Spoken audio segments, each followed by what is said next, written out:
Hello and welcome to my YouTube channel.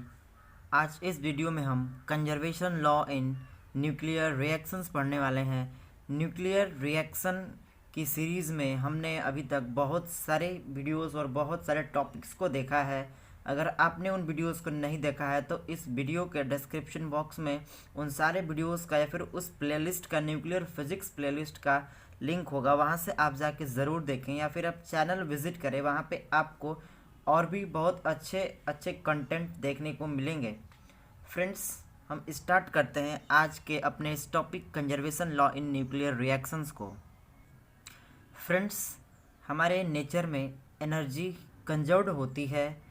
Mass energy में convert हो सकता है और एनर्जी मास में कन्वर्ट हो सकता है, लेकिन इन दोनों का सम, इन दोनों की टोटल वैल्यू जो होती है किसी भी रिएक्शन में, हमारे नेचर में कहीं भी हर जगह कंजर्व होता है।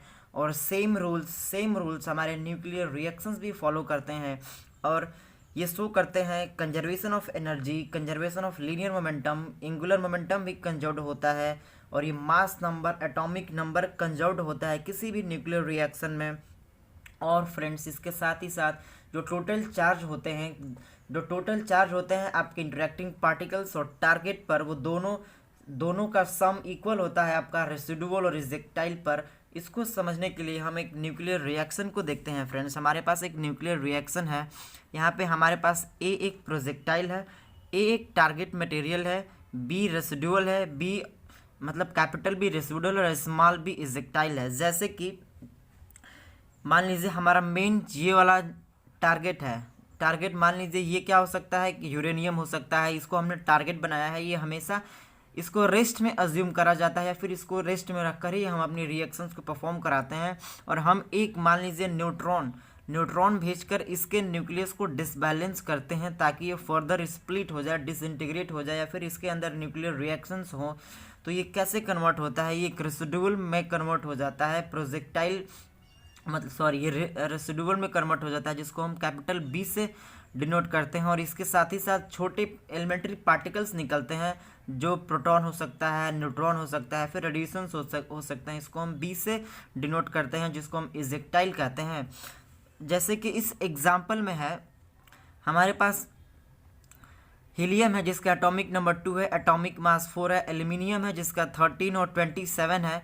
तो जब ये क्या होगा, जब ये दोनों आपस में रिएक्शंस करेंगे, न्यूक्लियर रिएक्शंस करेंगे, तो ये जनरली एक कंपाउंड रिएक्शन हमने लिया है यहाँ पे। तो अगर आपको कंपाउंड रिएक्शन नहीं पता है तो आप न्यूक्लियर फिजिक्स में टाइप्स ऑफ रिएक्शन करके एक वीडियो है, उसको ज़रूर देखें। वहाँ से आपको सारी रिएक्शन समझ में आ जाएंगी। तो एक कंपाउंड रिएक्शन है जिसमें जो प्रोटॉन मतलब इसका एटॉमिक नंबर है ये 15 हो गया है और एटॉमिक मास जो है 30 हो गया है पोटेशियम का।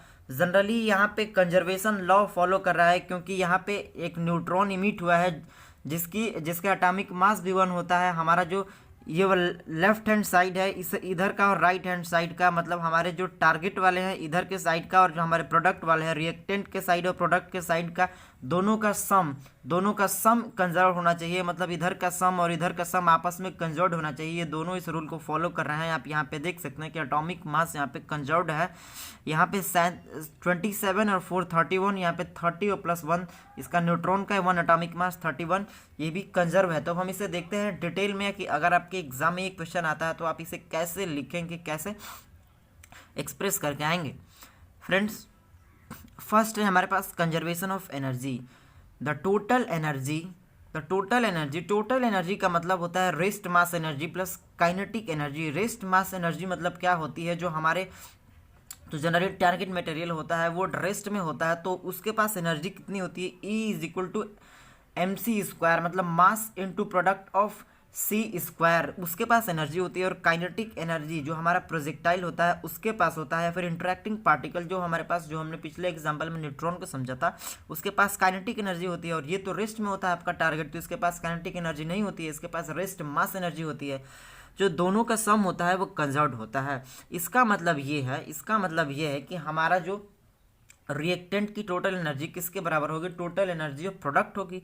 It means initial sum of kinetic and rest mass energy is equal to final sum of energies. Next हमारा है conservation of linear momentum. Friends, conservation of energy में जनरली यही था कि the total sum of energy of reactant is always equal to total sum of energies of product, चाहे वो किसी भी फॉर्म में हो, वो काइनेटिक एनर्जी हो, पोटेंशियल एनर्जी हो, रेस्ट मास एनर्जी हो। रेस्ट मास एनर्जी को ही जनरली हम पोटेंशियल एनर्जी कहते हैं। Conservation of linear momentum. Friends, इस रिएक्शन में जो हमारा इंटरेक्टिंग पार्टिकल था इसके पास मास भी है और वेलोसिटी भी है। मान लीजिए एक न्यूट्रॉन है तो इसका एटॉमिक मास 1 है, एटॉमिक मास नंबर 1 है और इसके पास वेलोसिटी है, तभी काइनेटिक एनर्जी है। तो इसका लीनियर मोमेंटम क्या हो जाएगा? Product of mass into velocity. तो जो इधर का मोमेंटम होता है प्रोडक्ट रिएक्टेंट के साइड का जो लीनियर मोमेंटम होता है वो भी कंजर्व होता है, वो रिएक्टेंट वाले साइड का total linear momentum is equal to होगा प्रोडक्ट वाले साइड का टोटल लीनियर मोमेंटम। अगर इसके लीनियर मोमेंटम में कमी आती है तो ये इस पे जाके कोलाइड होगा तो इसकी लीनियर मोमेंटम बढ़ जाएगी और इसी वजह से इसमें एक लीनियर मोमेंटम जनरेट हो जाएगा। हालांकि जीरो था, रेस्ट में था, तो product of mass into velocity, इसके वेलोसिटी जीरो है, लीनियर मोमेंटम रेस्ट मास में जीरो था, लेकिन इधर जाके इससे टारगेट पर हिट करेगा तो इस पर थोड़ी सी मोमेंटम जनरेट हो जाएगी, तो इसकी मोमेंटम इंक्रीज कर जाएगी। तो इधर के साइड का मतलब रिएक्टेंट के साइड का जो लीनियर मोमेंटम होगा वो किधर के बराबर हो जाएगा?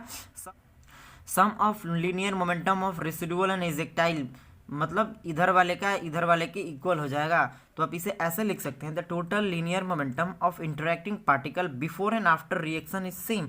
मतलब हमने ये समझ रखा है कि जो हमारा टारगेट मटेरियल है वो इनिशियली रेस्ट में होता है, तो इसलिए यहाँ पे लिखा गया है कि the total linear momentum of interacting particle, मतलब इंटरेक्टिंग पार्टिकल की जो टोटल लीनियर मोमेंटम होती है वो before and after reaction is same. And after reaction दोनों में मोमेंटम जनरेट हो जाती है, दोनों का सम और इंटरेक्टिंग पार्टिकल का सेम होता है, कंजर्व। नेक्स्ट है हमारा conservation of angular momentum. Friends, जब हम न्यूक्लियर फिजिक्स के फर्स्ट या सेकेंड वीडियोज़ को डिस्कस कर रहे थे तो उसमें हमने बताया था कि जैसे इलेक्ट्रॉन अपने एक्सिस पर रिवॉल्व करते हैं और साथ ही साथ एक ऑर्बिटल में भी रिवॉल्व करते हैं, ऑर्बिटल के चारों तरफ चक्कर लगाते हैं, वैसे ही सिमिलरली हमारे जो न्यूक्लियस के अंदर प्रोटॉन और न्यूट्रॉन होते हैं उनकी भी मोशंस कुछ ऐसी ही होती हैं। वो अपने स्पिन मोशन भी करते हैं, अपने एक्सिस पर भी रिवॉल्व करते हैं और एक फिक्स्ड एनर्जी लेवल होता है जिसमें वो रहते हैं और उसमें वो क्या करते हैं? चक्कर लगाते हैं, यानी घूमते रहते हैं। हम कह सकते हैं कि उसमें ऑर्बिटल मोशन करते हैं वो। तो जब वो ऑर्बिटल मोशन कर रहे होते हैं तो उनके पास जनरेट होता है ऑर्बिटल एंगुलर मोमेंटम। फ्रेंड्स, जब कोई बॉडी लिनियरली पाथ पर मोशन कर रही होती है तो उसके पास एक मोमेंटम जनरेट होती है जिसे लीनियर मोमेंटम कहते हैं। जब वो ऑर्बिटल में मूव कर रही होती है तो उसके पास एक एंगुलर मोमेंटम आती है जिसे हम ऑर्बिटल एंगुलर मोमेंटम कहते हैं। और जब वो अपने एक्सिस पर स्पिन कर रही होती है तो उसके पास एक स्पिन मोमेंटम जनरेट होती है। तो जो हमारे न्यूक्लियस के अंदर प्रोटॉन और न्यूट्रॉन होते हैं वो स्पिन मोमेंटम करते हैं और ऑर्बिटल मोशन करते हैं, मतलब स्पिन मोशन और ऑर्बिटल मोशन करते हैं। तो इसी के वजह से उनके पास आ जाती है स्पिन मोमेंटम और एंगुलर मोमेंटम।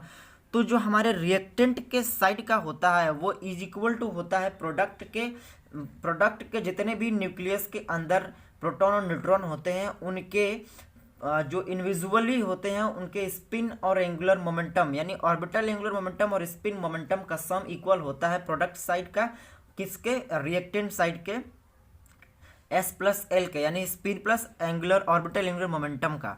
तो जनरली आप इसे ऐसे लिख सकते हैं, टोटल एंगुलर मोमेंटम I, जिसे हम I से डिनोट करते हैं। टोटल एंगुलर मोमेंटम क्या होता है? S+L होता है, is vector sum of spin and orbital angular momentum of the reactant must be equal to that of product. Conservation of mass number and atomic number. Sum of number of parent nucleus, sum of mass of parent nucleus and incident particle is equal to sum of mass number of daughter nucleus and outgoing particle। जो हमारी mass number होती है, mass number का सम होता है parent nucleus का और incident particle का, वो बराबर होता है sum of mass number of daughter nucleus and outgoing particle, जिसको हमने इस वीडियो को शुरुआत में ही समझा था। नेक्स्ट है conservation of total charge. Friends, जो चार्जेस होते हैं, चार्जेस को ना ही हम क्रिएट कर सकते हैं ना ही डिस्ट्रॉय कर सकते हैं, क्योंकि ये सिचुएटेड होते हैं प्रोटॉन और इलेक्ट्रॉन के साथ, तो ना ही प्रोटॉन को डिस्ट्रॉय कर सकते हैं ना ही जनरेट कर सकते हैं। तो इसके साथ जो चार्जेस होंगे प्रोटॉन पे पॉजिटिव होते हैं, इलेक्ट्रॉन पे नेगेटिव होते हैं। तो जो हमारे पॉजिटिव चार्ज होते हैं वो डिस्ट्रॉय नहीं करे जा सकते, मतलब कंजर्व होते हैं, कहने का मतलब ये है। तो टोटल चार्ज ऑन रिएक्टेंट, जो हमारे रिएक्टेंट पे टोटल चार्ज होता है, must be equal to that of charge on the product, उतना ही चार्ज हमारे प्रोडक्ट पे होता है। तो फ्रेंड्स इतना ही हमारे सिलेबस में था। 5 कंजर्वेशन लॉज ही हमें हमारे पढ़ने हैं बेसिक के सिलेबस में, हालांकि और भी कंजर्वेशन लॉ है इस न्यूक्लियर रिएक्शंस में। तो आज की वीडियो को हम यहीं समाप्त करते हैं फ्रेंड्स। अगर आपको ये वीडियो अच्छी लगी हो तो इस वीडियो को लाइक करें, शेयर करें अपने दोस्तों के साथ, और अभी तक इस चैनल को सब्सक्राइब नहीं किया है तो सब्सक्राइब भी करें। Thank you.